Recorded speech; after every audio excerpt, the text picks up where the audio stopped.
மக்களே, என்னடா இந்த ரெசிபின்னு தானே யோசிக்கிறீங்க. இது ஒரு பிரெஞ்சு சாப்பாடு. பேரு தர்த்திஃப்லத். என் கூட வாங்க எப்படி செய்கிறதுன்னு காட்டுறேன். இதுக்கு 2 கிலோ உருளைக்கிழங்கு தோலோட கழுவி வச்சுருக்கிறேன். இப்போ பாருங்கள், ஒரு குக்கர் எடுத்து வச்சுருக்கிறேன். அந்த குக்கரை அடுப்பில் ஆன் பண்ணி தான் வச்சுருக்கிறேன். 1/2 லிட்டர் தண்ணி ஊற்றி வச்சுருக்கிறேன். அதில் நான் 1 டேபிள் ஸ்பூன் அளவுக்கு கல் உப்பு போட போகிறேன். பாருங்கள், கல் உப்பு போட்டுடுறேன். போட்டுட்டு இப்போது அந்த குக்கரை மூடி கொதி வர வரைக்கும் காற்று நிறுத்த போகிறேன். 5 நிமிஷம் காத்திருந்தேன்னா தண்ணி கொதி வந்துருச்சு பாருங்கள். இப்போது இந்த உருளைக்கிழங்கு அதில் அடிக்கிடுங்க.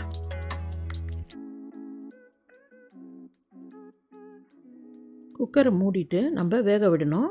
இது கரெக்டாக இந்த விசில் வந்தோன்னே 5 நிமிஷம். இந்த குக்கரானது விசில்லாம் கொடுக்காது. புஷ்ஷுன்னு காற்று மட்டும் வெளியே வரும்.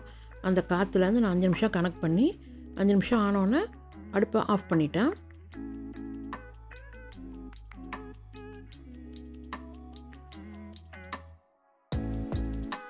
இப்போ குக்கரை திறந்து உருளைக்கிழங்கு வெந்துருச்சா, கரெக்டாக வெந்துருச்சான்னு பார்க்கணும். அதுக்கு ஒரு கத்தி எடுத்து உருளைக்கிழங்கை குத்துறோம். குத்தி கத்தி அந்த பக்கம் வெளியில் சர்றன்னு வெளியில் வந்துச்சுன்னா ஓகே, உருளைக்கிழங்கு வந்துருச்சுன்னு அர்த்தம். ரொம்ப குழப்பான வேகக்கூடாது, ரொம்ப அழுத்தமாகவும் கத்தி இறங்கக்கூடாது. கரெக்டாக இறங்கி வெளியில் வந்துருச்சு பாருங்கள். இந்த அளவு இருந்தால் போதுமானது. இந்த உருளைக்கிழங்கை நீங்கள் தண்ணியிலேருந்து உடனே எடுத்து ஒரு பிளேட்டில் மாற்றி வச்சுருங்க.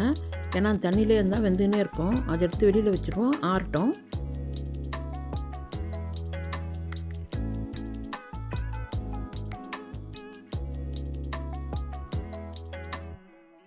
இந்த சைஸ் வெங்காயத்தில் ஒரு 10 வெங்காயம் எடுத்துக்கிட்டேன். அதை தோல்லாம் உரிச்சிட்டு கழுவிட்டு இப்போ பாருங்கள், நீட்டு வாக்கில் இந்த மாதிரி மெலிசாக கட் பண்ணிவிடுங்க.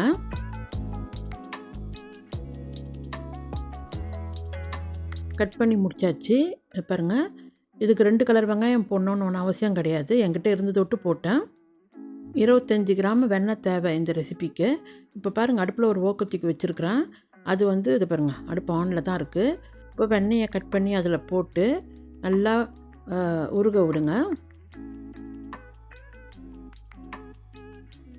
எண்ணெய் நல்லா உருகுனதுக்கப்புறம் அந்த கட் பண்ண வெங்காயத்தை அதில் போட்டு நல்லா வதக்கணும்.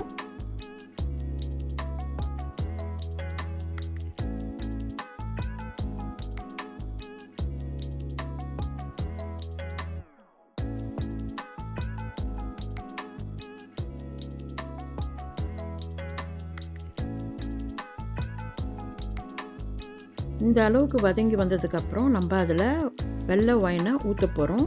உங்களுக்கு ஒயின் வேணான்னா நீங்கள் தவிர்த்துடலாம். இந்த ஒயின் ஊற்றாமலே நீங்கள் விட்டுடனா வதக்கின வெங்காயத்தை அப்படியே நீங்கள் எடுத்து வச்சுன்னா, நான் இந்த ரெசிப்பியில் ஒயின் ஊற்றுறேன்.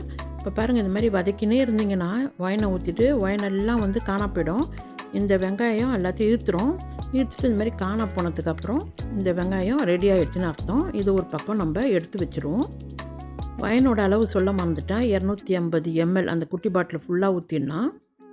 இது ஒயிட் ஒயின் தான். இது அடுப்பு ஆஃப் பண்ணிவிட்டு வெங்காயத்தை ஒரு பக்கமாக வச்சுருங்க. இதுக்கப்புறம் 300 கிராம் அளவுக்கு பன்னிக்கறியில் இந்த மாதிரி விற்கும். இது பத்ரின் து போர்ன்னு இங்கே சொல்லுவாங்க. இது வயிறு பகுதி. இதை சூடு பண்ணி உப்பில் ஊற வச்சு இது நல்லா புகை விட்டு ஸ்மோக்டு பண்ண போர்க்கு பெல்லி, அதான் இங்கிலீஷ் வார்த்தை, தான் பெல்லி. இதை நம்ம எண்ணெயே இல்லாமல் வெறும் பேனில் இந்த மாதிரி வதக்கணும்.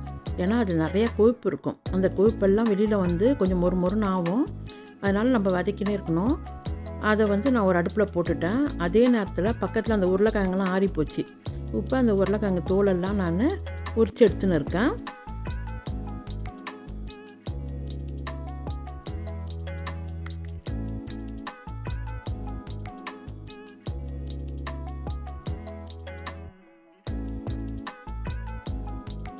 இப்படியே கிளறி விடும் போது பார்த்திங்கன்னா அந்த கொழுப்பு தனியாக வெளியில் வந்துடும். வெளியில் வந்தோன்னே நம்ம அடுப்பு ஆஃப் பண்ணிவிட்டு அந்த கொழுப்பெல்லாம் இறங்குற மாதிரி நான் வச்சுட்டேன். நான் அந்த சாப்பாட்டில் அந்த கொழுப்பை போட போகிறதில்ல. ஆனால் அந்த கொழுப்பை நீங்கள் போட்டாலும் டேஸ்ட்டாக தான் இருக்கும். அதிகப்படியாக கொழுப்பு தேவையில்லைன்னு சொல்லிவிட்டு இதில் நான் அந்த கொழுப்பை தனியாக விட்டுட்டேன். அதனால் எல்லாம் இறங்கி ஒரு மூலையாக நிற்கும். நம்ம வெறும் அந்த கறியை மட்டும் எடுத்துப்போம்.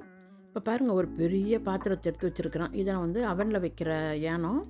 இதில் முதல்ல பாதி வெங்காயம் நம்ம ரெடி பண்ணி வச்சுருந்தோம்ல, அந்த ஒயின் ஊற்றின வெங்காயத்தை பாதி அடியில் போட்டுட்டு அதுக்கு மேலே பாதி இந்த பன்னிக்கறி பத்ரின் து பர்ஃப்யூமே நீங்கள் விற்பாங்கன்னு சொன்னால 600 கிராம் நம்ம கட் பண்ணி இது பண்ணி வச்சுருக்குறோம். அதை அதில் போட்டுடுங்க. பாதி போடுங்க, 300 கிராம் அளவுக்கு. நம்ம 2 கிலோ உருளைக்கிழங்கு செய்கிறோம், அதனால் உருளைக்கிழங்கு இந்த மாதிரி ரவுண்டாக கட் பண்ணி நம்ம இது உள்ளார 2 கிலோ உருளைக்கிழங்கையும் ஒரே முட்டா வச்சிடணும். இந்த மாதிரி கட் பண்ணி ஃபுல்லாக வர மாதிரி வச்சுருங்களேன். அதுக்கு மேலே கொஞ்சோண்டு மிளகுத்தூளை தூவி விட்டுடுங்க. இதுக்கு மேலே மீதி இருக்கிற வெங்காயம் அதை மேலே அழகாக போட்டு விட்டுடுங்க. திருப்பியும் கவர் பண்ணுற மாதிரி போட்டுட்டு அந்த வெங்காயத்து மேலே மீதி இருக்கிற பன்னிக்கறியை போட்டுற வேண்டியது தான். உப்பு சேர்க்க தேவையில்லை, ஏன்னா அந்த பன்னிக்கறியே உப்பில் ஊறி அதுக்கப்புறம் இதில் புகையில் வேக வச்சது அது. இப்போ பாருங்கள், 2 சீஸ் எடுத்து வச்சுருக்கிறேன். இது சீஸ் பேரும் 30 ஃப்ளத்து தான். அந்த சீஸை தான் நான் வாங்கியிருக்கிறேன். ஒன்று 500 கிராமு. அதை இந்த மாதிரி கட் பண்ணணும். பாருங்கள், இதை இப்படி கட் பண்ணிவிட்டு நடுவில் கட் பண்ணிங்கன்னா 2 பக்கமும் உங்களுக்கு பின்புறம் முன்புறம்னு கிடைக்கும். பின்புறம் கொஞ்சம் சொரசொரப்பாக இருக்கும், முன்புறத்தில் நைஸாக இருக்கும். ஏன் இப்படி கட் பண்ணுறோன்னா, நான் இப்படி கட் பண்ணிவிட்டு நான் அந்த அவனில் வைக்கிறதுக்கு முன்னாடி அந்த இது மேலே வைக்கிறோம்ல, அந்த கறி மேலே பாருங்கள், அந்த சொரசொரன்னு இருக்கிற பகுதியை மேலேயும் கறியை தொடுற பகுதி இந்த மெதுவாக இருக்கிற பகுதியை நான் வைப்பேன். ஏன் இப்படி வைக்கிறேன்னா, அவனில் வைக்கும் போது அந்த சொரசொரப்பான பகுதி அழகாக முறுமுறுன்னு ஆகும். ஆனால் சாப்பிடும் சாப்பிட்டா தான் இருக்கும், ஆனால் அந்த முறுமுறுப்பு தன்மை கொடுக்கும். இந்த சீஸ் ஃபுல்லாக உருகி அழகாக இறங்கி அந்த உருளைக்கிழங்கு கறி அந்த வெங்காயத்துலலாம் அப்படியே மூடிக்கும். அப்போ நம்ம எடுக்கும் போது சூப்பராக அந்த சீஸ் எல்லாம் உருகி ரொம்ப டேஸ்ட்டாக இருக்கும். அதுக்காக தான் நாங்கள் இப்படி வைக்கிறது. இப்படி ரெடி பண்ணி முடிச்சதுக்கப்புறம் அவனில் 180 டிகிரி செல்சியஸில் 30 நிமிஷம் வச்சிங்கன்னா ரெடி ஆகிடும். அவ்வளோதான் இந்த ரெசிபி. இதோடு முடிஞ்சிடுத்து. ரொம்ப டேஸ்ட்டாக இருக்கும், ரொம்ப ஃபேமஸான ரெசிபி. ஃப்ரான்ஸில் வின்டர் ரெசார்ட்ஸ்க்கெலாம் போகிறாங்கல்ல, அங்கே தான் ரொம்ப ஃபேமஸ்ஸு குளூரில் சாப்பிட்றது. இது நல்லா குளூரில் சாப்பிட்டிங்கன்னா நல்லா உடம்புக்கு சூடு ஏறும். அதுக்கான சீஸ் ரெப்ளோஷான்ற சீஸு. ஆனால் நம்ம கடைங்களில் இங்கே இந்த மாதிரி சீஸ் விற்கிது. இதுக்குன்னு இந்த சாப்பாட்டுக்குள்ளது இது தான் நான் வாங்கி செஞ்சேன். இது நல்லா டேஸ்ட்டாக தான் இருந்துச்சு. அது மாதிரி நீங்களும் உங்கள் வீட்டில் ட்ரை பண்ணுங்கள், நல்லாயிருக்கும். இங்கே இருக்கிறவங்களா இருந்தால் இதெல்லாம் கிடைக்கும், நீங்கள் வாங்கி ட்ரை பண்ணுங்கள். அவ்வளோதான் நண்பர்களே, இந்த வீடியோ இதோடு முடியுது. பார்த்ததுக்கு ரொம்ப நன்றி. மீண்டும் சந்திப்போம். நன்றி, வணக்கம்.